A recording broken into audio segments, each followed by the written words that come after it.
तारीख 26 अक्टूबर। कच्चे रास्ते जितने ही बेबुनियाद होते हैं, उनके नज़ारे उतने ही खूबसूरत। यूं ही किसी सफ़र में निकल जाने को जी चाहता। ट्रेन में बहुत कम जाना हुआ है हमारा, पर जब भी जाते ना, बिना वक्त ज़ाया किए उसकी शमा में ढल जाते।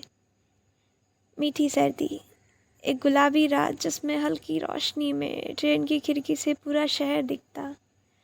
कहीं आधे नींद में थोड़ी आँख खोले, शहर की एक आध लाइटें, कहीं पटरी, कहीं पहाड़, कहीं पेड़ और कहीं कहीं उस पेड़ पर पड़ रही लैम्प पोस्ट की पीली रोशनी। कितना सुकून होता है ना उस सफ़र में, जहाँ हम नज़ारों से गुफ्तगू करते, मंद मंद हवाओं को एक तेज लौ की तरह चूमते, खो जाते रात की कस्तूरी रंग में। हाँ हाँ, रात का रंग तो कस्तूरी ही होता है ना। कितना बेपरवाह होता है, अपने कल और आज से परे सिमटा होता है उस हल्की रोशनी में, जिसमें ना चेहरे स्पष्ट होते हैं ना उनकी पहचान। बस दिखती है तो धुंधली धुंधली सी एक रंग, अरे वही कस्तूरी रंग का एहसास। चलो लौट आते हैं इस कच्चे रास्तों पर। आज पोटली हल्की भारी है, चिट्ठियाँ ज़्यादा आती हैं इस मौसम में। पूरे दिन के शोर हल्ले गुल्ले के बाद जब रात को सुकून से मीठी सर्दी में शॉल लपेट कर खुले आसमां के नीचे बैठते, तभी तो हाथ फिसलता है गुलाबी पन्नों की ओर। काश हम भी कभी तो हम क्या कह रहे थे बताओ। रात में इतनी राहत और दिन में मुआ धूप कहाँ से आ जाता। आज तो शाम होने में 2.5 घंटा है अभी। न जाने कितनी चिट्ठियाँ आज बात पाएंगे। वैसे जनरल साहब के घर की चिट्ठी तो हम तारीख से पहले ही पहुंचा देते। कैसे देर करे भला, फौजी की चिट्ठी का मोल जानते हैं ना हम। अक्सर चिट्ठियों का कोई स्वभाव नहीं होता, कभी लंबे इंतज़ार का तोहफ़ा, कभी तलाश की आहट, तो कभी कभी जुदाई का मंज़र। एक डाकिया होने के नाते हम इस सब परिस्थितियों से आदी हैं।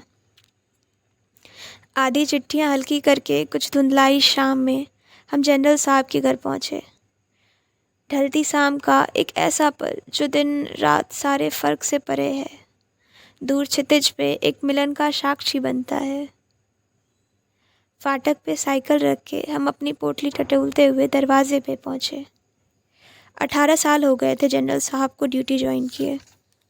पहले चिट्ठियाँ बाबा पहुँचाया करते थे और अब कुछ सालों से हम ये सब संभालते हैं।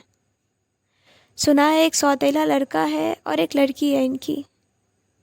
एक विधवा से शादी कर उनके 10 साल के बेटे को अपनाया था इन्होंने। बताओ भला इस ज़माने में कौन इतने नेक दिल होता, सौतेले बेटे को पढ़ा लिखा के बाहर भेजा है। उनके बेटे मनन भैया बड़े अच्छे स्वभाव के हैं। कभी कभी छुट्टियों में आते हैं तो मुलाकात होती।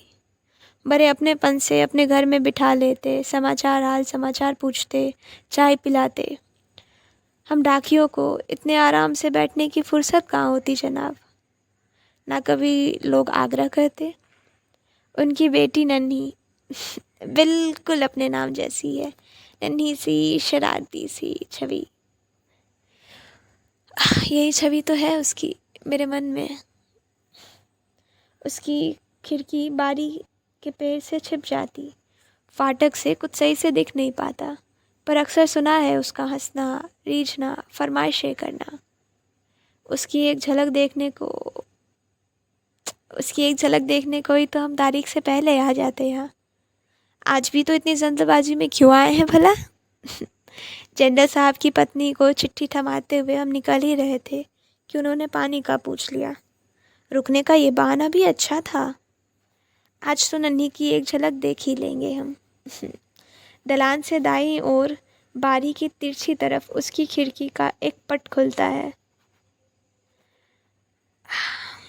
हम फिर भी कभी हिम्मत नहीं हारते और निहारते रहते उधर। आज तो कोई ना शोर था ना कोई हल्ला। पता नहीं क्या हुआ। खैर कुछ देर बाद पानी पीकर वहाँ से निकलने लगे। फाटक तक पहुँचे ही थे कि एक दुपट्टा लटकते हुए उसकी खिड़की से नीचे हो आया। मन में आया कि नन्ही अब बड़ी हो गई है, शांत हो गई है।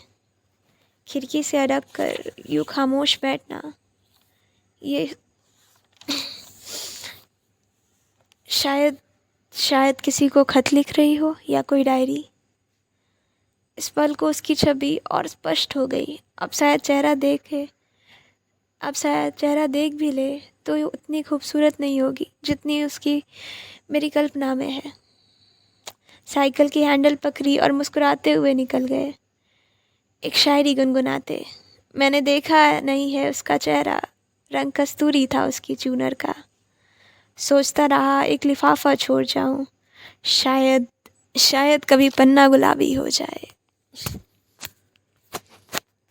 तो इसी के साथ चलते हैं, और सुनने के लिए शुक्रिया।